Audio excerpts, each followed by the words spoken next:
हाय बेचारी बहू। सरिता की शादी एक अच्छे परिवार में हुई है। उसका पति रोहन उसे बहुत प्यार करता है। घर में उसकी सास शांति और ननद मीनाक्षी भी है, जो सरिता के किसी काम में दखल अंदाजी नहीं करती। लेकिन फिर भी सरिता को ऐसा लगता है कि दुनिया की सबसे ज्यादा बेचारी बहू वही है और सबसे ज्यादा अत्याचार उसी पर हो रहा है। माँ जी, ये लीजिए आपकी चाय।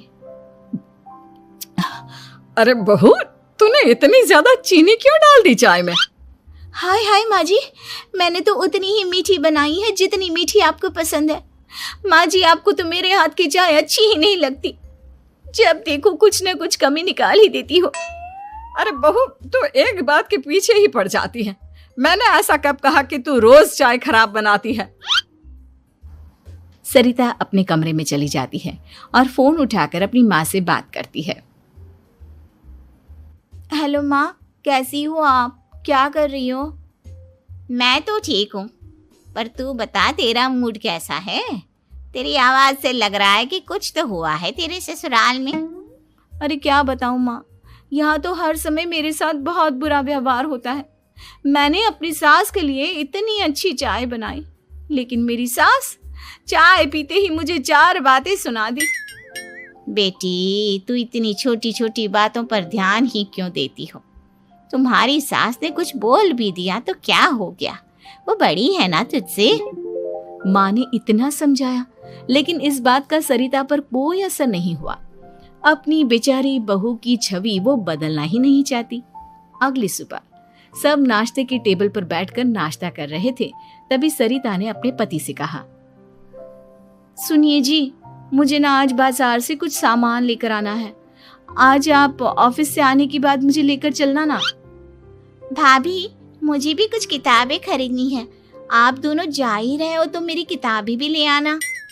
लो, अभी तो बात ही की है बाजार जाने की, तो एक फरमाइश आ गई।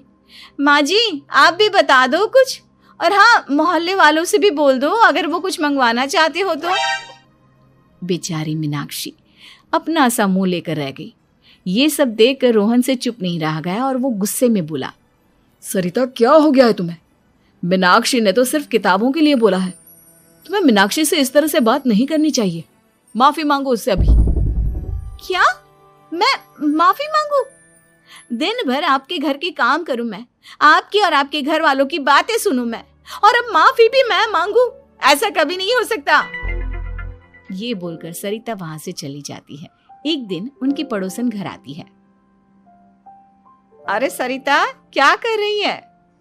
और क्या करूंगी भाभी जी, बस घर का काम ही कर रही हूँ। आप बताओ कैसे आना हुआ? अरे मैं तो तुम्हारा हालचाल पूछने आई थी, लेकिन तुम तो बिजी लग रही हो। कोई बात नहीं, मैं बाद में आ जाऊंगी। और क्या करूं भाभी जी, जब से शादी होकर आई हूँ ना, बस काम ही कर रही हूँ। और इस घर में ना कोई मेरी कदर नहीं करता। पति है जो बस घर से ऑफिस, ऑफिस से घर। ननद को तो कॉलेज से फुर्सत नहीं। बची सास तो उनका सारा समय मेरी गलतियां निकालने में लग जाता है। अरे ये क्या कह रही हो सरिता? तुम्हारी सास तो पूरे मोहल्ले में तुम्हारी तारीफ करती फिरती है कि तुम बहुत अच्छी हो, पूरा घर तुम्ही ने संभाल रखा है। हाँ तो क्या हुआ, इसमें गलत क्या कहती है? सच्ची तो कहती है। मेरी मर्जी के बिना इस घर का पत्ता भी नहीं हिलता। शाम को जब रोहन घर आया तो उसने सबसे कहा, कल हम सबको मौसी जी के घर जाना है। उनकी बेटी की शादी है। सब अपनी अपनी पैकिंग कर लो, सुबह होते ही निकल जाएंगे। और सरिता, तुम कान खोलकर सुन लो, वहां जाकर किसी की बुराई भलाई शुरू मत कर देना, नहीं तो मुझसे बुरा कोई नहीं होगा। हाय हाय जी, आप तो ऐसे कह रहे हो जैसे मैं सुबह शाम सबकी बुराई करती फिरती हूँ। आज तक कोई कह नहीं सकता कि मैंने किसी की पीठ पीछे किसी के बारे में कोई बुरी बात बोली हो तो। अरे बस बहू, बात को और ज्यादा आगे मत बढ़ा। हमें सब पता है तो हमारे साथ क्या व्यवहार करती है।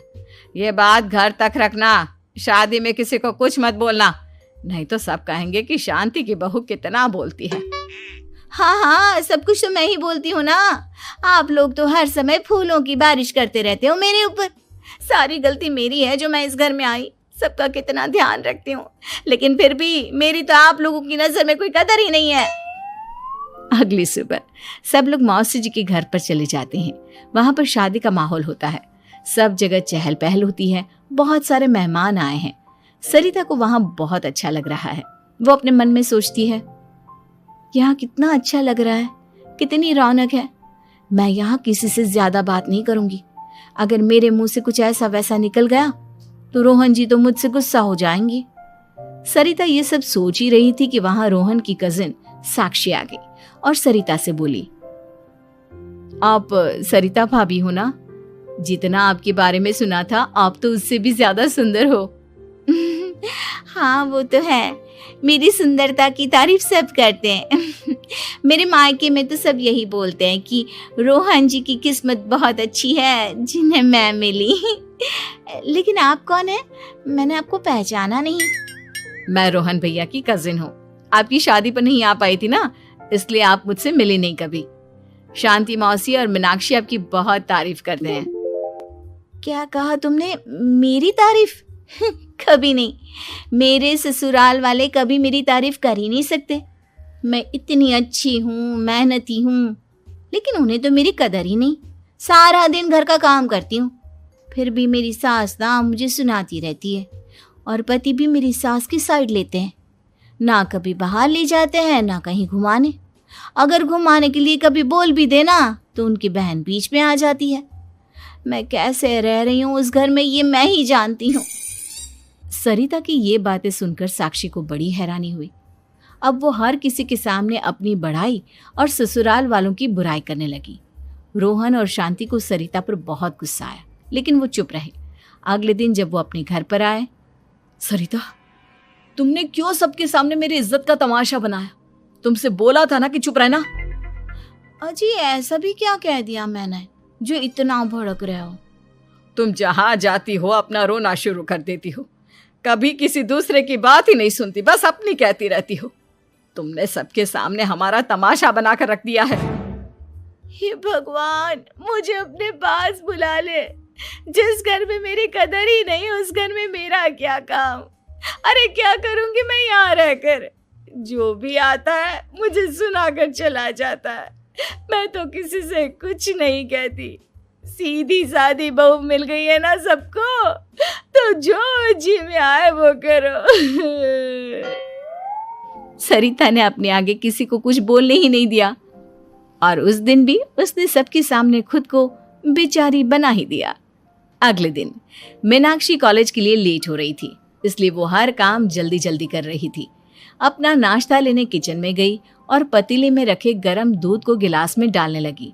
दूध का पतीला उसके हाथ से छूट गया और गरम गरम दूध उसके हाथ पर गिर गया। ओए माँ, हाय मेरा हाथ, माँ मेरा हाथ जल गया। मीनाक्षी की आवाज सुनकर सरिता दौड़ती हुई आई। ये क्या किया तुमने? तुम्हें नाश्ता चाहिए था तो मुझसे बोल देती, मैं क्या मना करती थी? अब पता नहीं कितने दिन की मुसीबत पाल ली तुमने। सरिता मीनाक्षी को उसके कमरे में ले गई और उसका बहुत ख्याल रखा। उसका इस तरह से ख्याल रखना शांति और रोहन को थोड़ा अजीब लगा। माँ, सरिता के दिमाग का भी कुछ पता नहीं। कल शादी में सबको इतना कुछ बोल कर आई है हमारे बारे में, और अब मीनाक्षी की कितनी अच्छी देखभाल कर रही है। ये ऐसा क्यों करती है? बेटा, तेरी बीवी की ना आदत हो गई है सबके सामने खुद को बेचारी दिखाने की, और आदत इतनी जल्दी नहीं बदलती। जब ये बोलना शुरू करती है तो रुकने का नाम ही नहीं लेती, इसलिए इसे पता ही नहीं चलता कि ये किसके सामने क्या बोली जा रही है। लेकिन दिल की बहुत अच्छी है।